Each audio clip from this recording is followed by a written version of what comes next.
প্রবল শক্তি নিয়ে বাংলাদেশের দিকে ধেয়ে আসছে ঘূর্ণিঝড় মোচা। অমাবস্যায় ভয়ঙ্কর হতে পারে শক্তিশালী ঘূর্ণিঝড় মোচা।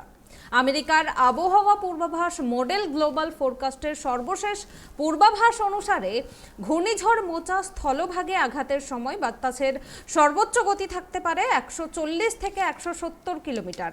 তবে এই ঘূর্ণিঝড় কোথায় আছড়ে পড়বে এখনো নিশ্চিতভাবে বলা যায়নি। আমফান, ফণী, ইয়াসের পর কি এবার তাণ্ডব চালাবে ঘূর্ণিঝড় মোচা? তা নিয়ে একাধিক আলোচনা চলছে। কেন্দ্রীয় আবহাওয়া বিজ্ঞান মন্ত্রকের তরফে এখনো পর্যন্ত কোনো পূর্বাভাস পাওয়া যায়নি। কিন্তু শুধু পশ্চিমবঙ্গের উপকূলবর্তী এলাকা নয়, মোচা আছড়ে পড়তে পারে বাংলাদেশেও। সংশ্লিষ্ট দেশে কবে এই ঘূর্ণিঝড় আছড়ে পড়ার সম্ভাবনা, ঠিক কি জানাচ্ছেন ওপার বাংলার আবহাওয়াবিদরা? বঙ্গোপসাগরের বদ্বীপীয় একটা অঞ্চল। এই বঙ্গোপসাগরটা এমন একটা সাগর যে সাগরের মাঝে বদ্বীপীয় অঞ্চল বিদায় এখানে কিছুদিন পর পরই ঘূর্ণিঝড়ের সৃষ্টি হয়। আজকে যে বর্তমানে যে অবস্থাতে যে মোচা নামে যে ঘূর্ণিঝড় একটা সৃষ্টি হয়েছে, এটা বাংলাদেশের জন্য একটা বড় এই আশঙ্কাজনক না হলেও বাংলাদেশে বর্তমানে যে প্রস্তুতি আছে এই ঘূর্ণিঝড় এবং দুর্যোগের জন্য, তাতে করে কোনো সমস্যা হবে না। এর আগে আমরা গত 29শে এপ্রিল, সেই 91-29 এপ্রিলে চট্টগ্রামে যে ঘূর্ণিঝড় হয়েছিল, সেই ঘূর্ণিঝড়ে ব্যাপক তাণ্ডব লীলা হয়েছিল। তখন প্রস্তুতি ছিল না। এখন নতুন প্রযুক্তিতে বাংলাদেশ আরও আগে গেছে। এখন এই যে 13 তারিখ থেকে যে ঘূর্ণিঝড়টা আমেরিকান বিজ্ঞানীরা এবং বাংলাদেশের আবহাওয়া দপ্তর আশঙ্কা করছে, এটা যদি 18 তারিখে সে অমাবস্যার মধ্যে হয়, তাতেও সেটা শক্তি কমবে বা বাড়বে, সেটা হলো গড গিফট, সেটা আল্লাহর ব্যাপার। কিন্তু আমাদের যে সার্বিক প্রস্তুতি, আমাদের যে রেড ক্রিসেন্ট আছে, আমাদের যে সরকারের যে দুর্যোগ ব্যবস্থাপনা মন্ত্রণালয় আছে, তাকে আমি সুপারিশ করব যে আপনারা সর্বাত্মকভাবে প্রিপারেশন নেন, যাতে আমাদের মানুষ এবং আমাদের সম্পদের জন্য কোনো হানি না হয়। এবং সেইভাবে যদি প্রস্তুতি থাকে, তাহলে এই ঘূর্ণিঝড় আশা করি আগামী দিনে যে মোচা যে ঘূর্ণিঝড়টা আসতেছে, সৃষ্টি হয়ে গেছে, অলরেডি বাংলাদেশে আঘাত আনবে, তাতে করে আমাদের কোনো সমস্যা হবে না। এবং তাছাড়াও আমাদের দেশের যে বর্তমানে যে পূর্বাভাস, যেটা মেট্রোলজিক্যাল বাংলাদেশের যে আবহাওয়া দপ্তরের যে রিপোর্ট এবং নাসার যে রিপোর্টটা আছে আবহাওয়া দপ্তরের, সেই রিপোর্টের সমন্বয় করে বর্তমানে একটা নতুন পদ্ধতি সৃষ্টি হয়েছে। সেটাকে একটা নিউট্রালি একটা নতুন একটা আবহাওয়ার পরিবেশ সৃষ্টি হয়েছে। এবং এই আবহাওয়ার পূর্বাভাস যে দ্রুত জানাটাও একটা বর্তমানে এই বর্তমান যুগের যে ব্যবস্থা আসছে, যেটা ইলেকট্রিক্যালি এবং আমাদের মেটালজিক্যালি, সেটা একটা বিরাট যুগান্তর পদক্ষেপ।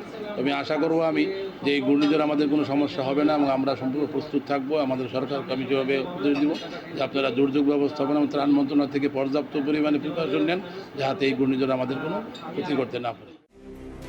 অন্যদিকে ইউরোপিয়ান আবহাওয়া পূর্বাভাস মডেল জানাচ্ছে 14 মে মাঝরাতের পর বাংলাদেশের বরিশাল ও চট্টগ্রাম উপকূলীয় এলাকায় স্থলভাগের মধ্যে দিয়ে এই ঘূর্ণিঝড়টির আঘাত হানার সম্ভাবনা রয়েছে। এর প্রভাবে বাংলাদেশে জলোচ্ছ্বাস হতে পারে। 10 ফুট উঁচু পর্যন্ত জলোচ্ছ্বাসের সম্ভাবনা রয়েছে।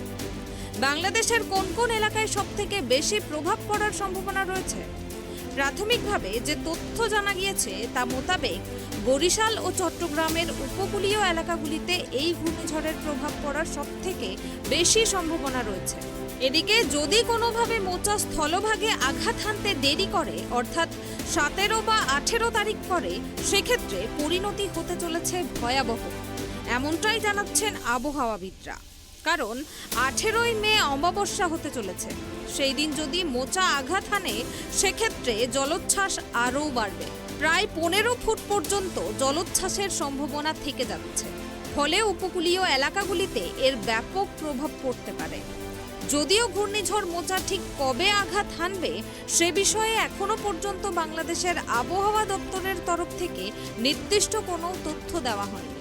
উল্লেখ্য, এর আগে 2019 সালে ফণী, 2020 সালে আমফান এবং 2021 সালে তাণ্ডব চালিয়েছিল ইয়াস।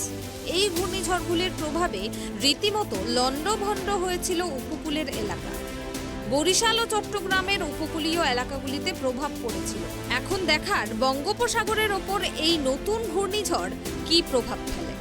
উল্লেখ্য, লোহিত সাগরের তীরে ইয়েমেনে একটি সমুদ্র বন্দর রয়েছে যার নাম মোকা, আর সেই থেকেই এই ঘূর্ণিঝড়ের নাম রাখা হয়েছে মোচা।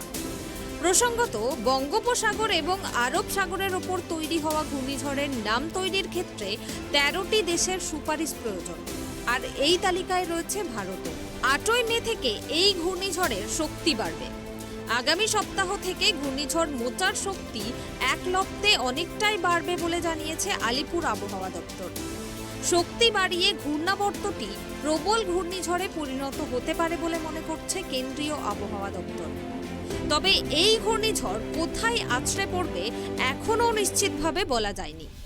পশ্চিমবঙ্গ, বাংলাদেশ, উড়িষ্যা নাকি মায়ানমারে এই ঘূর্ণিঝড়ের প্রভাব বেশি হবে তা এখনও বলা হয়নি। এই নিয়ে এখনও ধন্দে রয়েছে কেন্দ্রীয় আবহাওয়া দপ্তর। আগামী বৃহস্পতিবার ঘূর্ণিঝড়ের সম্পর্কে বিশদে জানা যাবে বলে মনে করছে আলিপুর আবহাওয়া দপ্তর। তবে যতদূর বোঝা যাচ্ছে আগামী 9 থেকে 11ই মে ঘূর্ণিঝড় মোচা দক্ষিণ বঙ্গোপসাগরে তৈরি হবে। তারপর তা উত্তর পশ্চিমের দিকে এগিয়ে আসবে এমনটাই জানা যাচ্ছে আবহাওয়া দপ্তর সূত্রে।